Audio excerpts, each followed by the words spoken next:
Yo, what's going on, people? Welcome back to the channel of Football Therapy with me, your host, Jan. I hope you're doing well, mate. I really do hope that.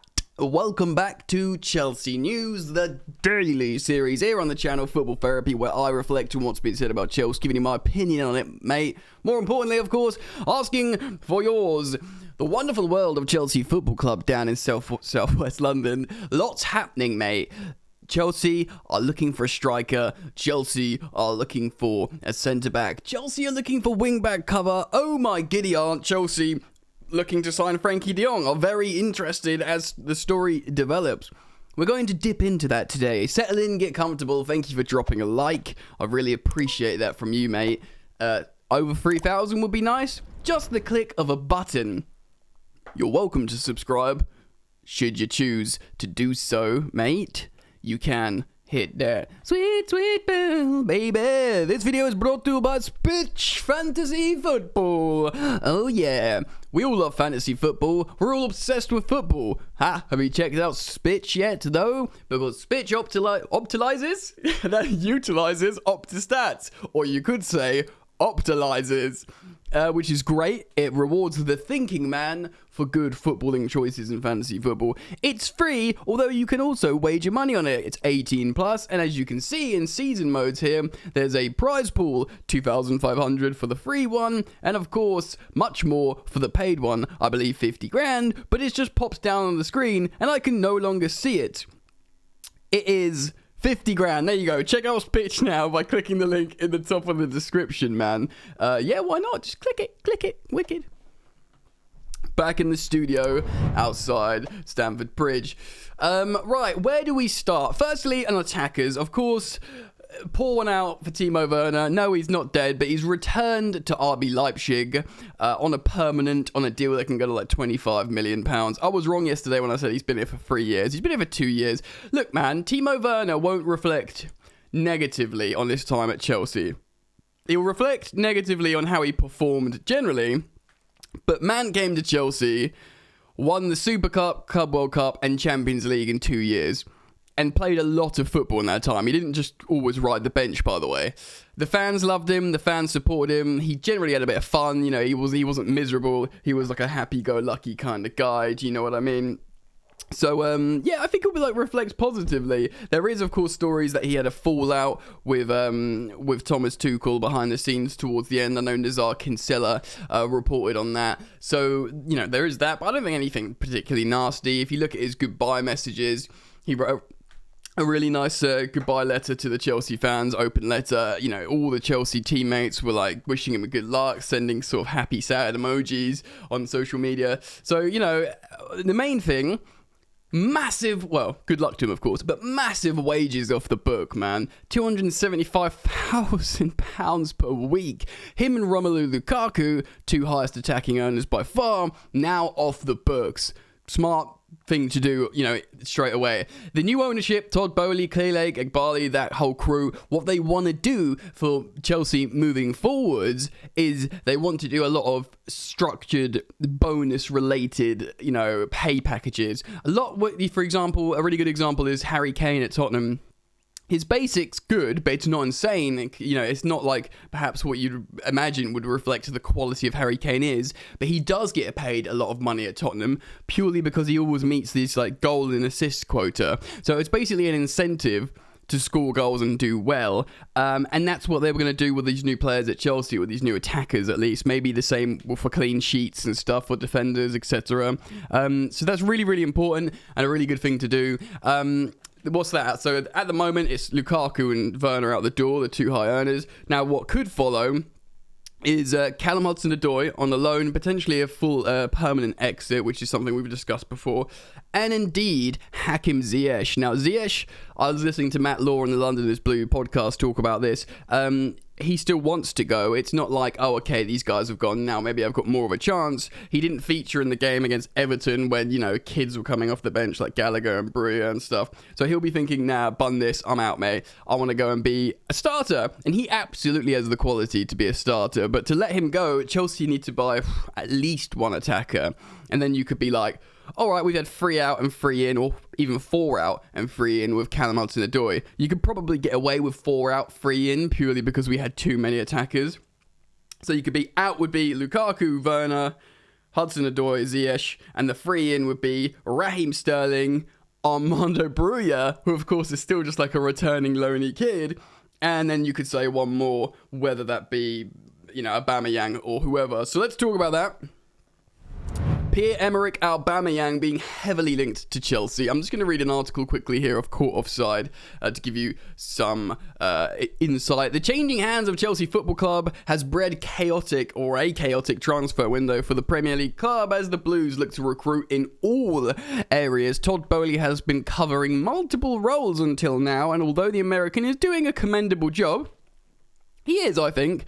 This transfer window has been messy, and yeah, it has been. The Blues' search for a defender has seen them miss out on De Ligt to Bayern Munich, whilst also the deal for Jules Koundé hacked by Barcelona, or hijacked, excuse me, maybe hacked, some digital stuff on the way. Also worth mentioning and reiterating, Thomas Tuchel was never that interested in Jules Koundé, a Chelsea target. This has now left them chasing Leicester City's Wesley Fofana, which Boehly would have to pay over the odds for.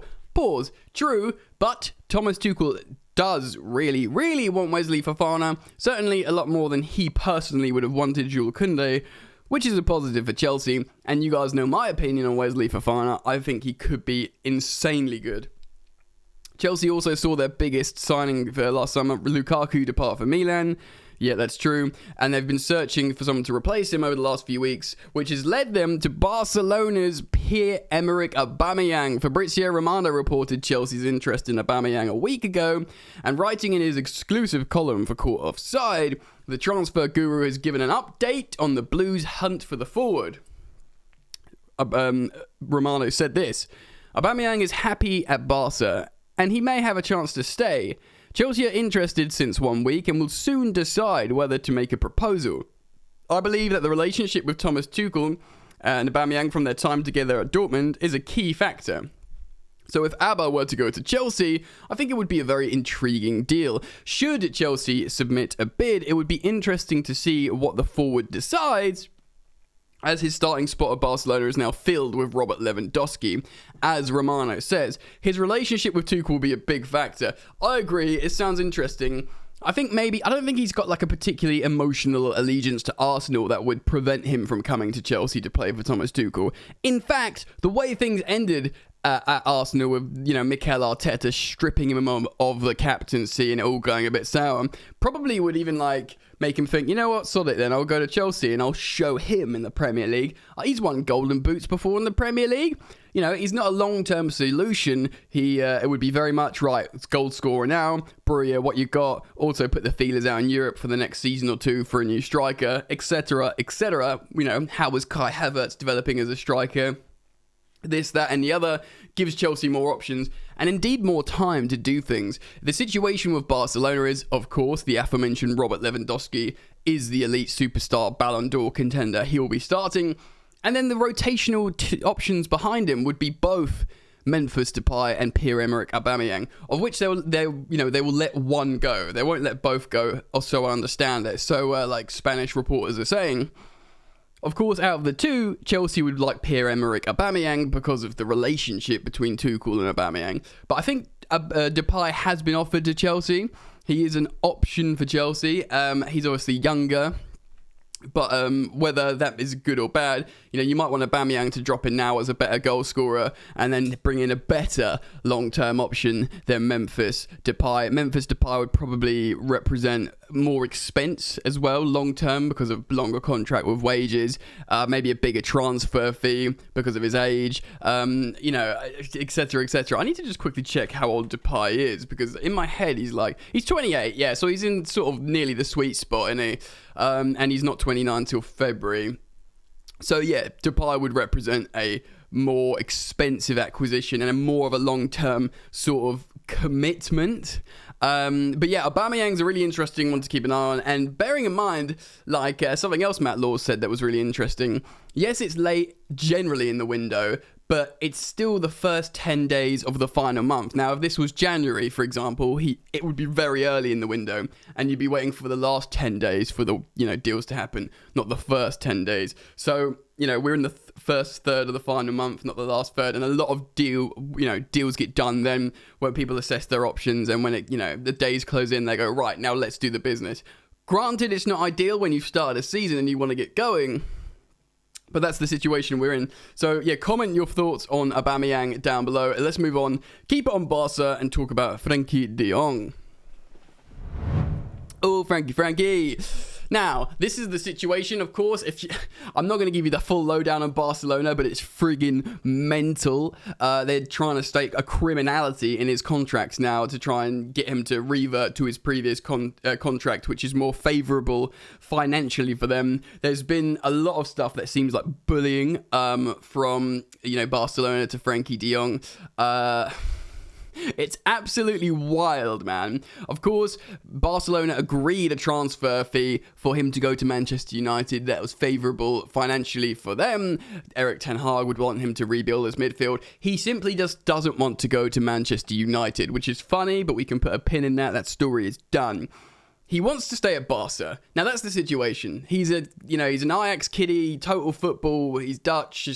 All the connections are there, the Cruyff, all that kind of stuff. He wants to play for Barcelona. He plays for Barcelona. He earns a lot of money playing for Barcelona.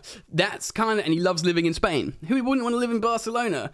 Put it all together, he doesn't want to leave, even though they're acting like dicks to him. Because you kind of think, like, when they behave like that, you'd be like, well, I don't want to be here. This is horrible. And yeah, there are many people, that's probably what they're banking on.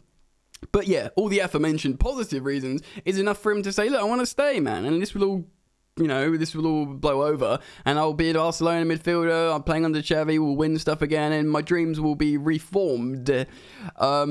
Now, Chelsea understand that he doesn't want to go. So this is why Chelsea, as it stands, haven't submitted a formal bid, which is really good. I like that. They're not doing a Man United, like, negotiating, like, we're paying for you. Come over here, boy. It's not like, look, if you want to go, if you've made the decision that you want to leave, we'll put a bid in for you respectfully. And I kind of like that. It's not, no, we're not going to put in a bid for a player until he's shown interest to come to Chelsea. Now, of course, the news all over the headlines is he would prefer a move to Chelsea over Manchester United. Unsurprisingly, Chelsea have a better manager. He doesn't want to live in Manchester. He'd rather live in southwest London. I mean, that's no big shock there. Chelsea are in the Champions League. Chelsea have much more recently won silverware, including the Champions League 24 months ago, whatever. Do you know what I mean? Of course, there's like many reasons. Chelsea have a better team than Man United, who'll be playing with better players. Like, the list goes on. Do you know what I mean? So you can understand that. Now, there's developments in the news today that he's starting to move towards. Jesus, I'm going to have to go on. Chelsea then. It's not going to be Man United. Is it Gerard Romero, the super Barcelona Twitch streamer guy who's a bit like banter? He's seemingly thinking that it's heating up on the Chelsea side, and Chelsea are preparing a proposal for Frenkie De Jong.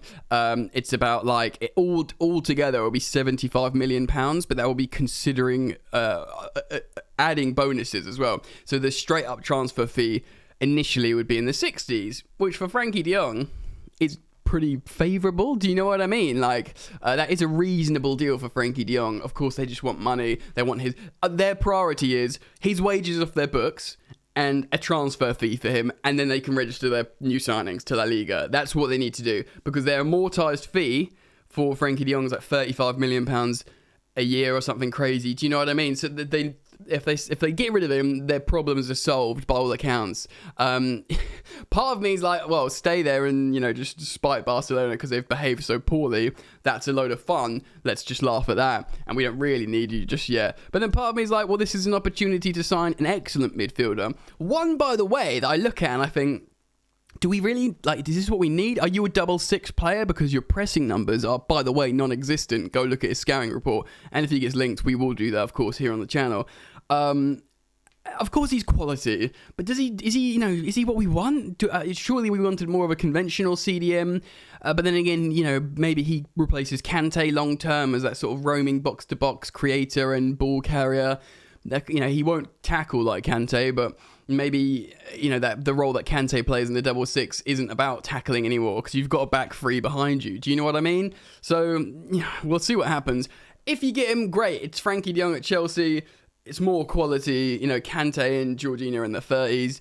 Frenkie De Jong's like 25. Him and Kovacic could replace Kante and Jorginho. It's a few years younger. Let me know what you think, though.